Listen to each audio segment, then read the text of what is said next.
What's up, guys? Welcome to the channel. If you're new here, please don't forget to subscribe. It really helps the channel out. Today we have a 2009 Civic Si that is Kraftwerks supercharged. It's my buddy's car. He was driving on the highway on his way to Christmas activities actually, and the belt got thrown off, and turns out the bearings are still fine. But the actual shaft of the Kraftwerks Rotrex Supercharger actually broke off. So that's never a good thing. I guess it's somewhat of a common problem with those superchargers on this particular application for whatever reason. So today we're going to chuck the new one in. He got a new head unit, they call it. So we're gonna get to unboxing this along with the belt and get it in there.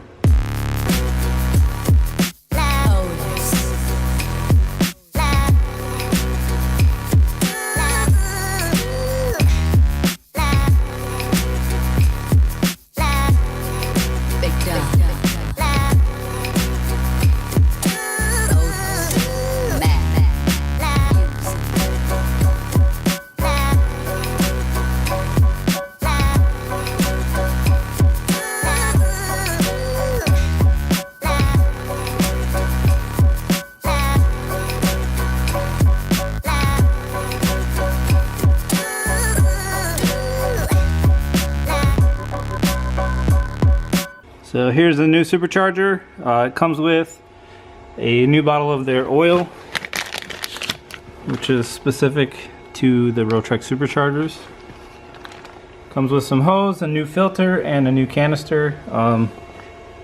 There's no real reason to replace the canister. We'll just clean out all the old oil that was in the old one and replace it with the new filter. So that's what we're gonna do now. Drain the old oil, the filter is down here, kind of hard to see, and put the new blower in its place and go from there. Alright guys, so basically you take a rag and plug the hole, take a blowgun and pressurize the system. It will push the oil out of the filter into a oil can on both ends. That gets all of the old oil out. So we'll just make sure that that's all cleaned up, and then basically we can put the new filter on and start installing the new supercharger. Alright, we got the new filter on down there. Everything's cleaned up, ready to go. Sometimes these will come clocked improperly, so it might be facing like this with the oil on the bottom, the inlet on the bottom and the outlet on the top like that, instead of kind of how it should be like that. So if that is the case, you can take the bolts out of the back and actually clock the compressor housing. I did see at some point someone online had a problem like that and they didn't realize that they could clock that. So if you run into that problem, you can always clock it. This one seems to be lined up pretty well. So we're gonna slap that in, just the 4 bolts in the back, and then put the pulley on and the oil lines and then the charge pipe and then the intake pipe, and should be good to go after we fill the reservoir with oil and bleed it out, which we'll get to after that.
Alright, so to get the supercharger in, it's just these 4 Allen bolts and the charge pipe down there. As you can see, the intake is clearance for the supercharger.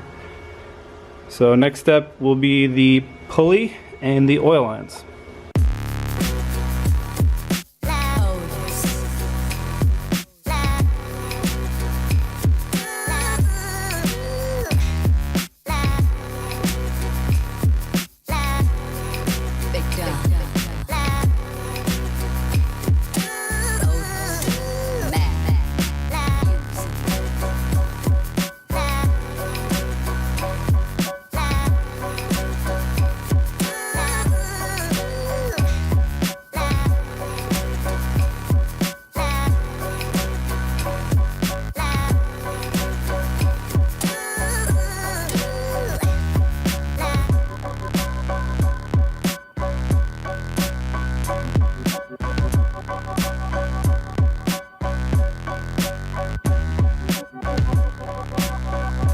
Alright, so at this point you can put the rear one on and tighten it, but the front one you want to leave loose. That's how you're going to bleed it later on. So I'm just going to keep going now and get this pulley on.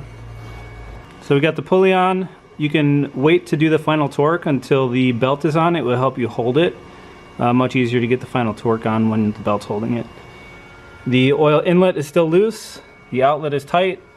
We're going to fill up the canister here with oil and then pressurize it again like how we did to get all the old stuff out, and that's going to push the fresh oil supply out of the inlet.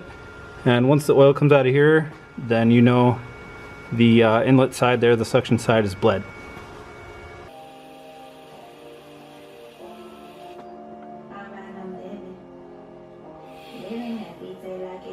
Alright, so we got the intake back on.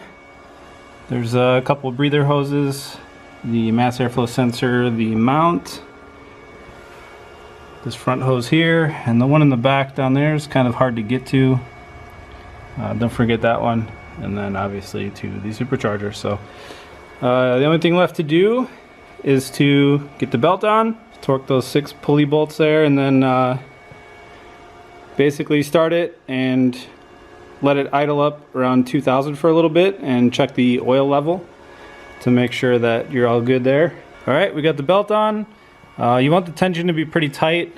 When we asked Kraftwerks, they said you want it to strum like a piano, so that was their recommendation. Now we're going to start it. We're going to let it idle at 2000 RPM. Make sure oil is flowing in the canister.